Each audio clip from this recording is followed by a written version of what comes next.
In this video, we will consider what is involved in learning to read words. In particular, we will see that learning to read words involves a sequence of steps. The first thing one needs is phonemic awareness. So the ability to isolate, segment, and blend phonemes to some extent is necessary before one can learn to read. One also needs to know the letters. That involves knowing the shapes of the letters, so being familiar with the visual symbols, as well as the sounds, the speech sounds they map to. Then one learns the alphabetic principle, which is a systematic mapping from letters to phonemes, or otherwise known as phonics in the instructional context. The alphabetic principle is more than just knowing some sounds for some letters. So if you look at this symbol here, this letter, a 2-year-old can learn to say that this is A. And you can do the same with several more letters at that age. However, this does not mean that the 2-year-old has any understanding of the alphabetic principle. That's not the alphabetic principle. Even though you can say that the 2-year-old knows the sounds of some letters. So the alphabetic principle involves knowing that letters map to speech sounds in the sense that these are parts of words. So the letters don't just map onto something you say, because that could be a label, that could be a name, and a 2-year-old can learn that. The letters map to things that are what words are composed of. So the letters map to the constituents of words. It's not just that you say ah when you see this image. It's that you know this letter corresponds to the parts of words that are ah. So words that have ah in them would be associated with this letter. So that is much more than knowing letter sounds.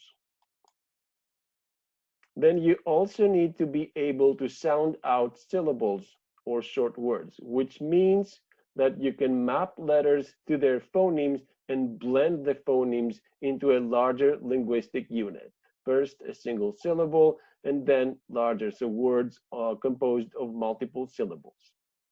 So learning to sound out is a direct consequence of the alphabetic principle, but blending is not.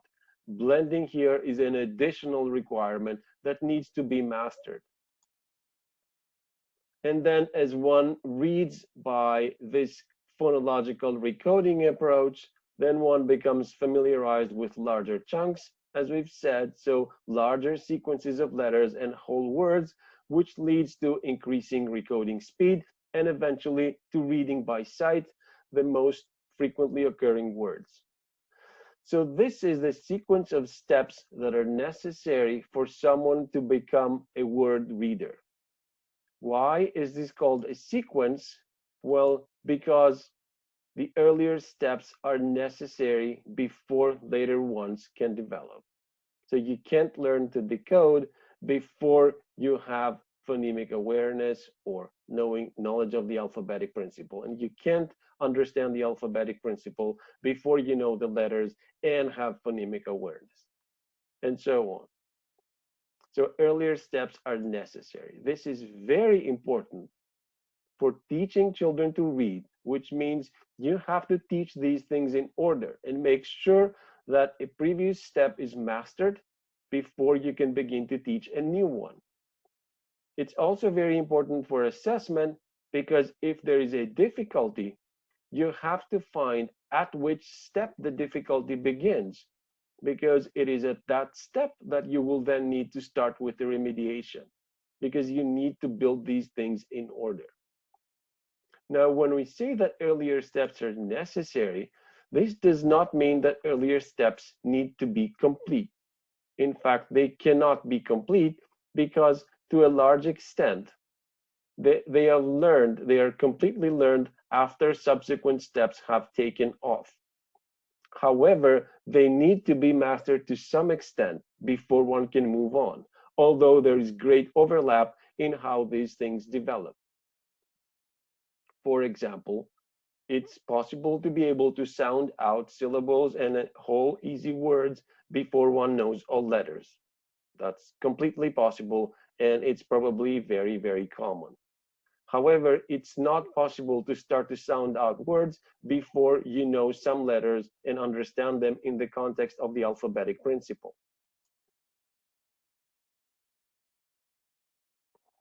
The notion of a sequence also does not mean that only later skills build on the preceding steps. It can also be the case that there is interactive development. For example, earlier steps are influenced and further developed by experience with later ones, which is called interactive or reciprocal development. And a very obvious example is phonemic awareness, which is only partially developed when children begin to sound out words and is greatly boosted by practice learning to read. So phonemic awareness is much more developed by the end of second grade than it is before the beginning of first grade, and that's because of the practice in reading. Now, if you look at reading behavior, when a child tries to read words, there are about 4 different phases that can be identified, 4 different kinds of behavior that can be observed in child's learning to read words. So the first phase, which is called pre-alphabetic, is the phase at which this child purports to be reading and says this, says that, but they're not actually decoding. So they may be responding to a visual stimulus, like a brand logo, for example, that they're familiar with. This is not actual reading and does not require any understanding of the alphabetic principle. But it does indicate that the child understands that visual depictions can stand for spoken words. So it is a very important developmental stage. The child realizes that words can be represented on paper without having any understanding how that is actually achieved.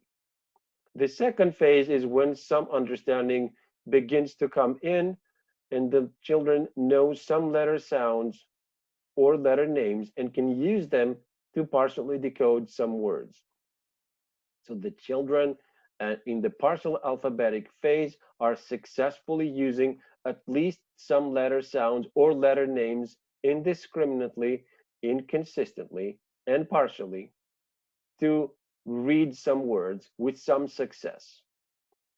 When the children have learned all the mappings and can decode a letter string, pretty much every legal letter string, then the children are in the full alphabetic phase.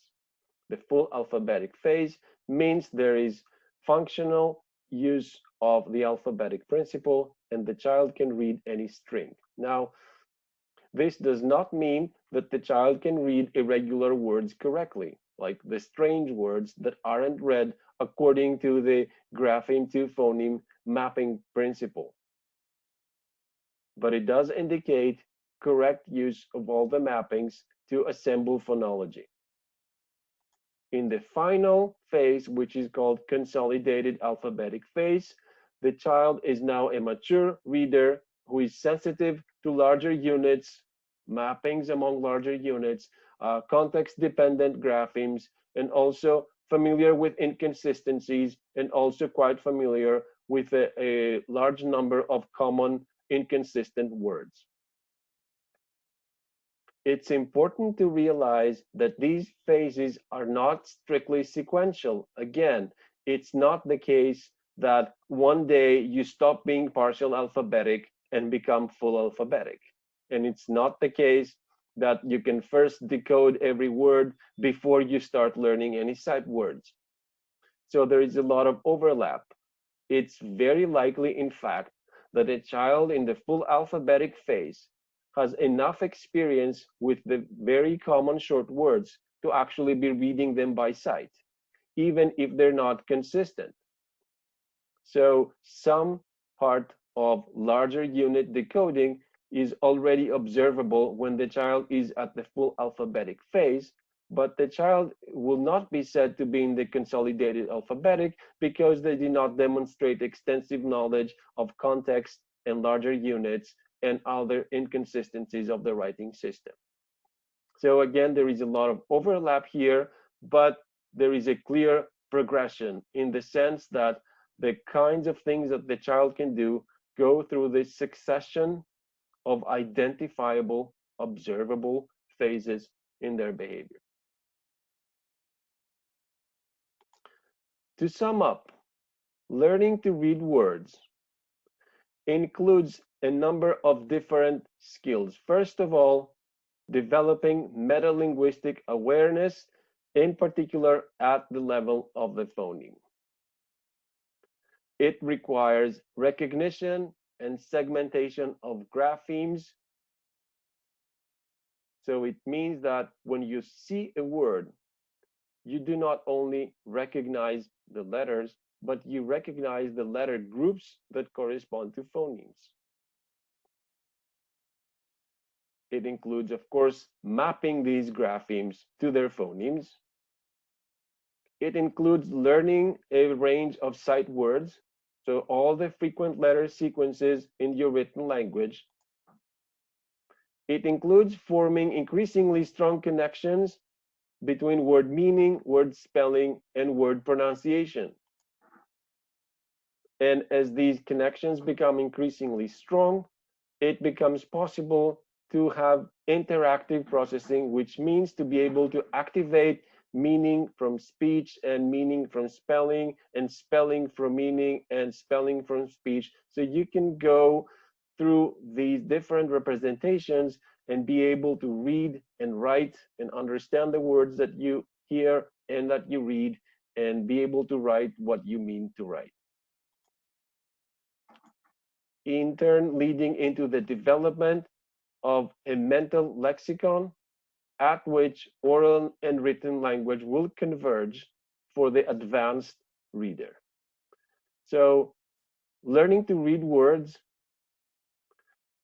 starts from the very foundation of basic phonemic awareness and letter knowledge into the alphabetic principle through applying the alphabetic principle increasingly effectively and increasingly efficiently, while also learning the regularities and the particularities of the language, and eventually leading into a tightly interconnected mental lexicon where oral and written language will converge at the very advanced stage.